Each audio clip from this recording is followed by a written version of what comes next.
दूध कौन से जानवर का सबसे अच्छा होता है?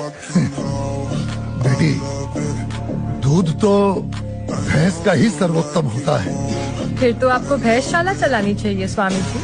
आप गौशाला चलाते हैं और दूध भैंस का सबसे अच्छा बता रहे हैं।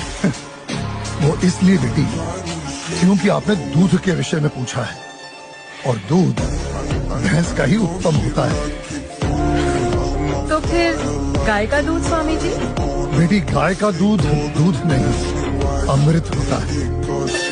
और हमारे लिए गाय जानवर नहीं, हमारी माँ है। वो कैसे स्वामी जी? बेटी, हमारे शास्त्रों में स्पष्ट उल्लेख है, गावो विश्वस्व मातरः। गाय संपूर्ण विश्व की माता है।